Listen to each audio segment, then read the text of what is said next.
Hi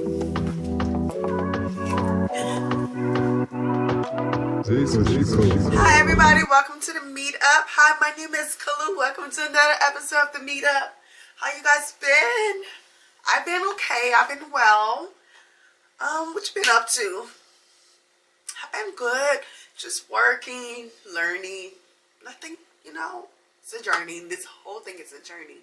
So I've just been learning, and chilling. Last episode was Valentine's Day, and now we're in. So grown up African. Where do I start from? Let's start from the beginning, okay? Came here to this country when I was in the 6th grade. Back in Liberia, I, was a kid. When I came here, I was in 6th grade.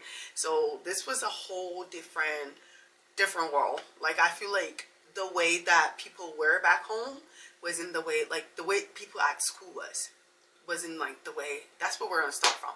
Grown up African, we're going to start from the 6th grade, and then we're going to continue up to now, okay? So I came to this country in the 6th grade, and it was like a culture shock, completely not what I used to, of course. And but I guess I still kind of in my head didn't think like anything crazy as far as school, but school was a little difficult.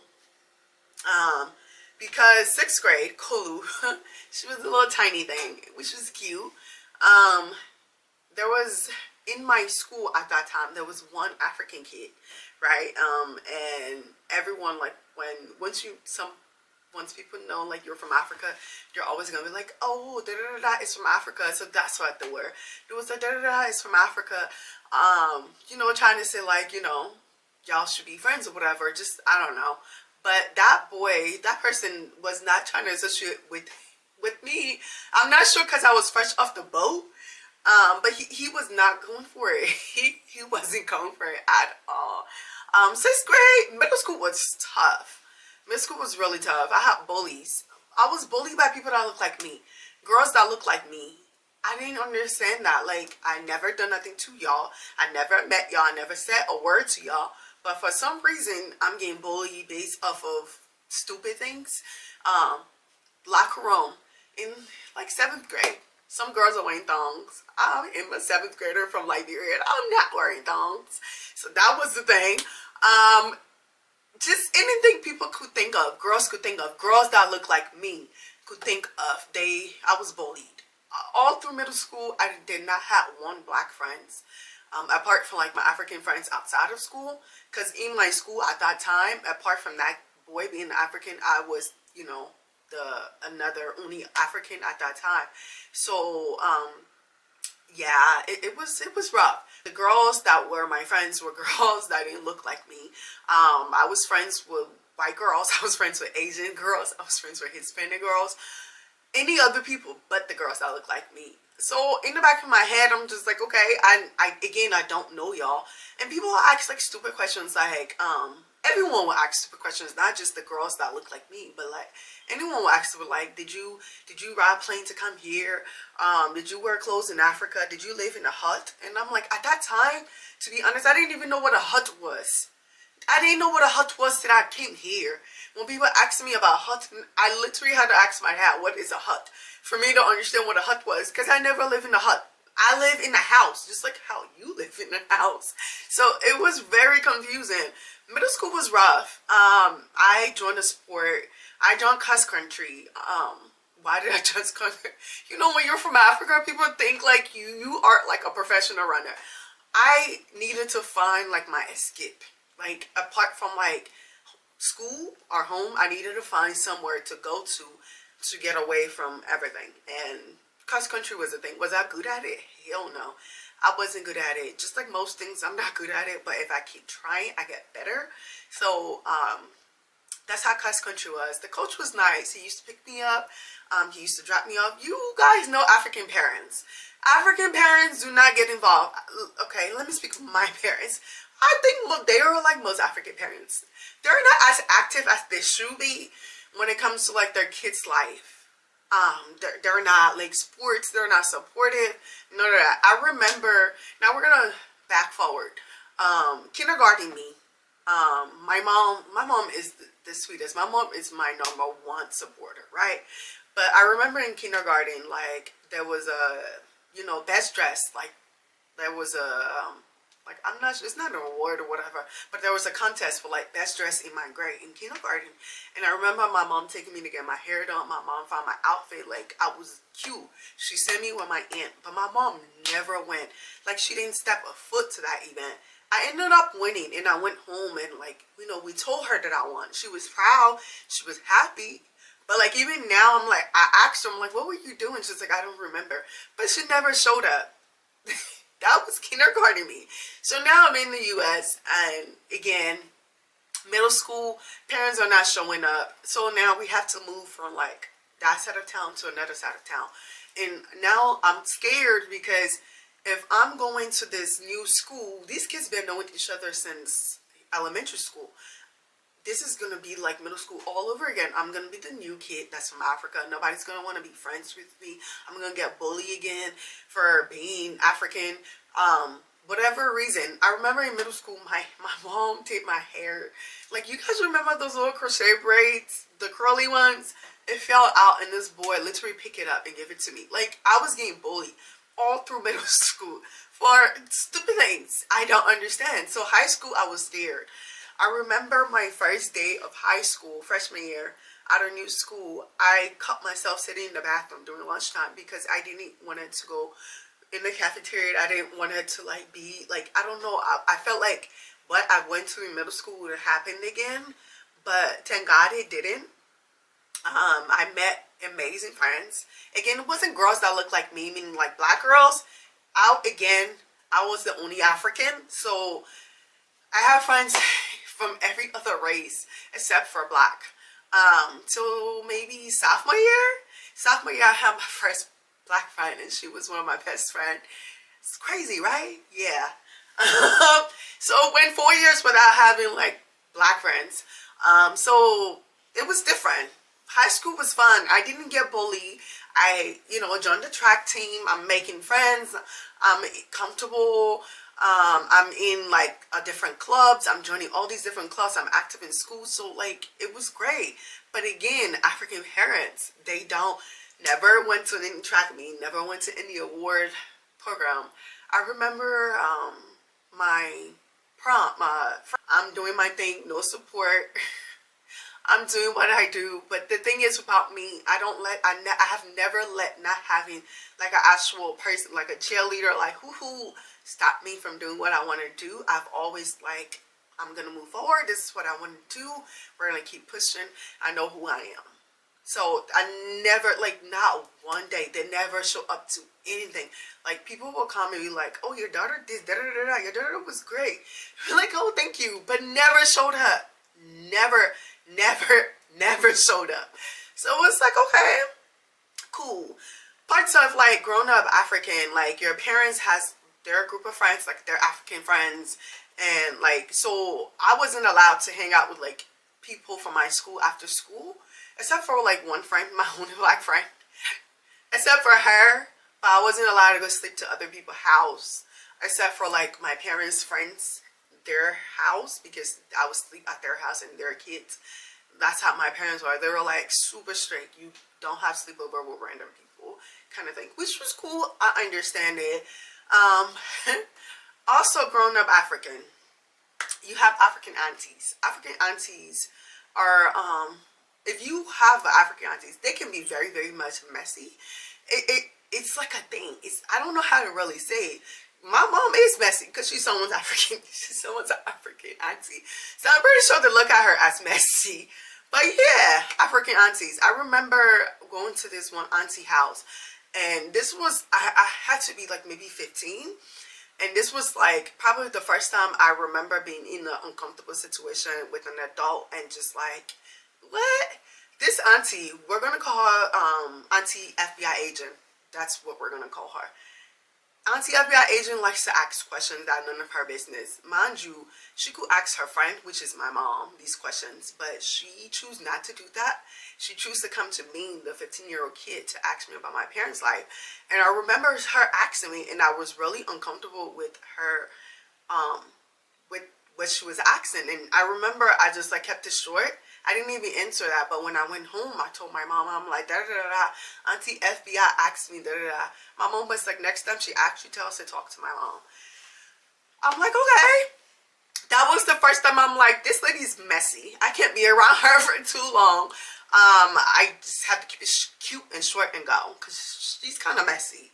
I was trying to do my thing before I went off to college. Me and my friends, we created a group called Positive Girls. We were like an organization to like help kids in Liberia. So we would put on like a whole performance, like fashion show, a play. Like we put a whole program together. Did you think my parents showed up? No, they didn't. They didn't show up. And I was the president of that organization. My parents never showed up to that program. We did that program in my church. My parents' friends went back again. Your daughter was amazing. We raised money to send back home to school. My parents was home when I got home. They were sitting at home in their bed. So I'm like, okay. Again, I'm always going to do what I want to do, no matter who's like, woohoo, Kalu. Because that's how I am. So, yeah, my parents also were never the type of parents that like talked about other people's kids or like talked about other people's families, at least not around me and my brother. They never did that. They never judged other people parenting based off of what the kids were doing or how the kids were behaving. My parents also never told me to stop being friends with someone because they got or stop being around a person because they got pregnant as a teenager or they disrespected their parents or whatever the case may be. My parents never stopped me from being friends with them because my parents always trusted these families or these parents to be, an amazing parent, to be a good parent. No matter what your kid is doing, they always trusted that. They never judged one of their friends. No, never. My behavior. My mom also signed me up for being a babysitter. So I didn't even... Just not my brother, was also other people's kids. I was babysitting. That's one thing I'm not getting paid properly for babysitting people's kids. It was cool. Am I going to ever do that or have my kids do that again ever? No, that would never be, never again. Did that. It definitely wasn't worth it. Again, my parents pushed me into doing things for other people, family. I don't know why, but they did. And did I do it? I did. This is where the people pleasing coming from, right? It came from them. So, we're gonna skip from high school. Okay, before we went off to college. So let me just explain my personality. I've always been like the kid where you tell to sit here. I would stay here, would not ask no question. I wouldn't leave till you come back and tell me to leave. Like, get up. Like, then I will move. Like, I've never did anything. I was not a troublemaker. I didn't cause any trouble in school. I never got a phone call saying Kalu did nothing. I never did nothing. If someone tried me at school, I handled it in like a way that I never got back to my parents. I would never got into a fight. I never did none of that. I've always been this Kalu. But for some reason, parents are going to think you're a wild child. My mom always thought I was a wild child. Never was a wild child. Never have been a wild child. So, 2012, right? We're going to stop there. I was, 21? And I got my belly button pierced. Because then I'm old enough. And I'm like, okay, got my belly button pierced. My mom wasn't in. She went back to Liberia. And it was like July 26th. I remember... 21-year-old Kalu, out this summer at belly button pierced. I wasn't, it was cute. We had, July 26th is Liberia's independent. So we went to this club, this African club. Like, if you're African clubs with, our footsteps into clubs. So, dancing with this lady, this girl, we're going to call her like an older sister because she used to come around and do my mom's hair. So she was closer to to our family. And I didn't think anything of it. Yes, I got my belly button pierced, but I'm not a wild child. So we're on a dance floor. I'm dancing with her. I'm not hiding. Mind you, my dad is in the country, but my mom's not. I'm not hiding. I'm not doing nothing. Right? As soon as my mom got back in town, into this country, Auntie, Sister Chicha put it went. We're going to call her Sister CCP. I'm not sure who she told, and their thing was, my mom always thinks her kids are perfect, or she thinks I don't do anything crazy. So that's why people went ahead and told her, because she thinks my mom never her mouth and said what she said to my mom about me getting my belly button pierced. Now, this was the first time I've ever stood up to my mom. Like, as in, like, I've always did what she asked me to, even when I didn't want to. But I've always did that. Now, when she knew or she found out that I had my belly button pierced, she tried to, like, you know, lift up your shirt, and I'm like, no. Because I lifted up eventually, and she saw it, she was like, take it out, and I told her no, and I never took it out. I wasn't telling her no to be disrespectful. I always telling her no, because again, I've never been a troubled child. I'm grown up into a young adult. I didn't pierce my belly button at the age of 14 or 12 or 13 or 16. I was 21. I wanted her to, like, grow with me, but she refusing to grow. Since she's refusing to grow, I kept growing. So she was like, no. So that was the first, like, ugh. Right? So again, me and my friends, we used to like going out, or I'll go to their house and sit at their house. And when I come back, my mom would she will let me into the house, but she would lock my room door, and she wouldn't let me into my room door. So I wasn't a rebellious child, but at this age, I feel like I needed a little bit, like, she wanted me to be home at like 9 o'clock. 9 o'clock. Like, no, we needed the curfew to be pushed back a little. Like, we went through 9 o'clock now I'm like 21, 22. I need that mug to go up. Okay? And she wasn't, so me and her, we kept clashing. Because I would go out with my friends. It wouldn't be like out clubbing all the time. It would just be chilling to someone's house. And I would come back home, she would lock my door. So I learned how to break into my door with a card. So I used to use my ID to, like, break in. So I would get into my room and get my pillow or get my cover, and she would come back. She's like, how'd you get that? And I would tell her it's outside. Did you go into that room? And I'm like, no. Because at this point, yes, I was playing in her face, but I feel like she kept playing in mine. So, you know, I'm again 21. So I'm like, I need you to loosen up a little bit. Like, and sis wasn't trying to. So it was really crazy. So my friend my friend Paige and my cousin had to always come and, like, beg for her to let me in. Like, we had to beg her, like, beg you, like, auntie, please, like, kind of thing, for her to let me in. And we did that a lot. Shout out to Paige. Like, we did that a lot. And yeah, I was not a wild child, but I wanted a little bit of freedom. And I was old enough for me to, like, require that freedom. I wasn't a kid anymore, or even in high school. So I needed my mom to grow with me, and she wasn't. So I'm like, okay, I'm going to keep growing. Okay, and that's what I did. So now we're going to fast forward to going to college. How we end up going there? To be honest, we're going to tell this story. My dad was moving back to Liberia, and I knew I would have just been very unhappy. So what I did, I signed up for college. I moved on campus. I kept applying to all these universities. The first one that accepted me, I just went ahead and I ran with them just because I needed to get out. So I went to college, and now this is a whole new experience. Mind you, throughout high school, I had mixed friends. Like, mixed friends meaning, like, friends, Indians, Asians, like, people that my community showed, right? Those were my friends. College, in my African friends outside of school. But college just now is a lot different. Again, I'm the only African. So we're in this school. Start making more black friends. More friends that look like me. 2020, I decided to move to Vegas right before the pandemic.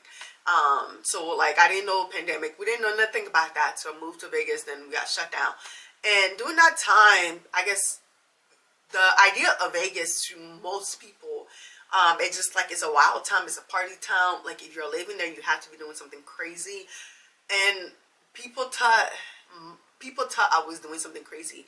But when I said people thought, it just didn't come from other people. I feel like it came from my mom And one thing again about African parents, they like to talk a lot, right? Um, you have to learn your kids, whatever that you going through with your family, most don't share it with those people because they're not your friend. So it him like, oh, Kolu has to be selling coochie. She had to be doing something crazy for her to be living in Vegas. Like, and plus I had really bad sleeping habits. Like I would stay up all night and sleep during the day. So like when you call me, I'm like sleeping in during the day, and it's like, why are you sleeping? Because I've been up all night.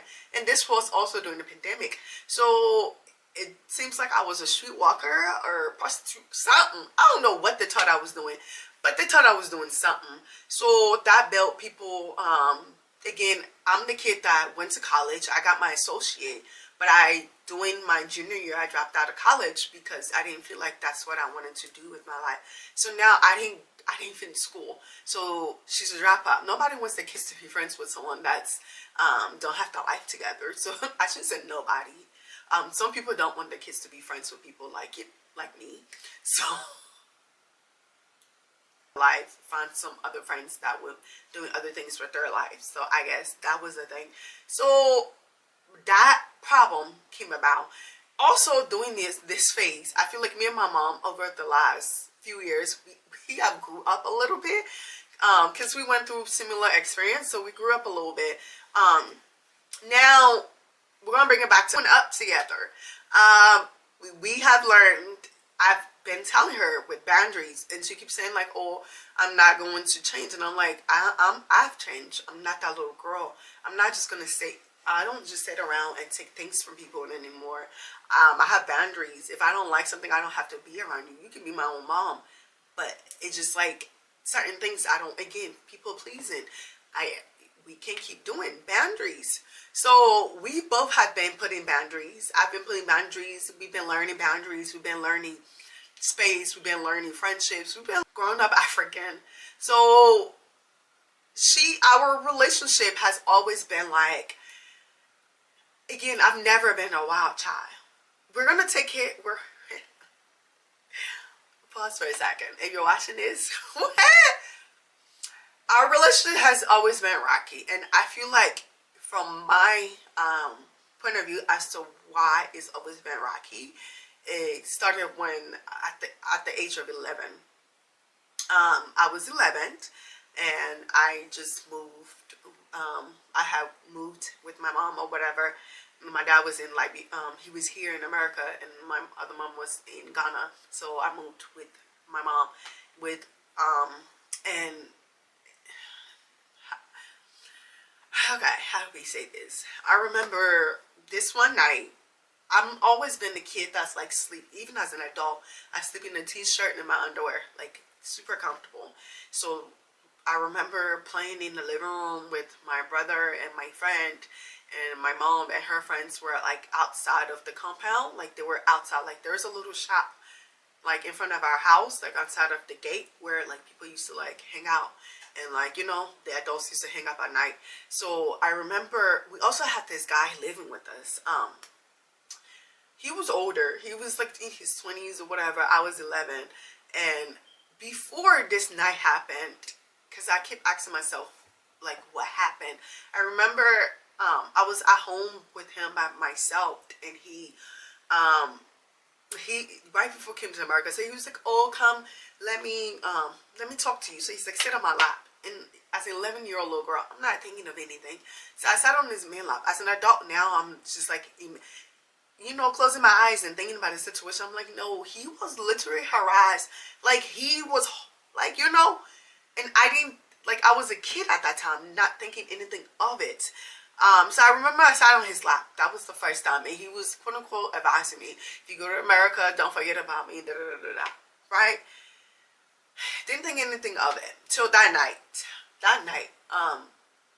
He came in the house, and like in our apartment, our living room had like electricity. My mom room had electricity, but my grandma room didn't have electricity. So he's like, my mom needed her keys, and her keys was in my grandma room. So I went in the dark room with them to get the keys, and I remember him like pulling me and like grabbing me and like kissing me. And I remember I've never, like, as a kid, you know what's not appropriate. Like, like, that's not okay. And I've always been a person. My parents have always said I always been mouthy, meaning like if something happened, I'm always gonna, like, I've always been like that. So I remember that happened, and the only reason why he let me go was because my brother and my friend, because we were playing, like, and when kids, when you're playing, and if one kid is taking forever, like, the kids are gonna come and like look like, why are you taking too long, kind of thing. So one day when he saw them, that's when he let me go. And I remember I ran to my mom, the only adult, mind you. My dad's not here. My mom is not here, right? So the only adult that's there for me to, like, tell that this person did something inappropriate to me, I ran to them. This is supposed to be like my, my safe place. And so all the adults came back to the house and they called him and they asked him. He denied it. He said it never happened. They asked the kids. The kids said they saw like me on, like, they saw what they saw. So they explained that. And he's like, it never happened. Why would I do that to her if I have a girlfriend? Like, because he's an older, like, he's in his 20s. I'm 11. So that went nowhere. The only solution out of that was me being told not to tell my dad, not to tell my grandmom, because if I were to tell my grandmom, she was going to tell my dad. So I didn't. I did what I was told. Again, I've always done what I was told. So I didn't say nothing. I never said nothing to any of my parents, to none of them, till maybe 10 years ago. Because that, like, when we came to America, it was right when we came to America. So that dynamic of, like, the situation of me and my mom, like, it was just like, I didn't trust her.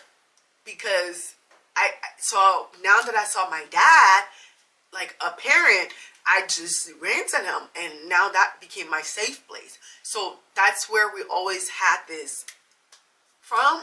To me, on my end, I feel like I've never really, because I feel like I never felt safe with you. You never protected me. You never, like, that's how I've always felt like I was never protected by my, So, as an adult, I remember we were taking, like, one of my friend, was getting graduated, and so we were driving to Louisville, and it was just us two in the car, and I brought up that situation because it had been bothering me. I had to find a way to forgive her, and I've been trying, and I've been praying for me to forgive her. So in order for me to forgive her, we had to have a conversation. So now, this is like maybe 25, 26-year-old Kolu is having this not, mind you, I'm not 11-year-old kid anymore. I'm 26. And I'm still singing the same story. And I'm telling this lady, and she's like, oh, I thought you were lying. Why would I lie? And I'm like, why would I lie about something like that? Especially if I'm still bringing it up now at this age. I'm still talking about it. And to me, that's what, like, made I, like, no. Because I never felt protected by her. I never felt safe with her.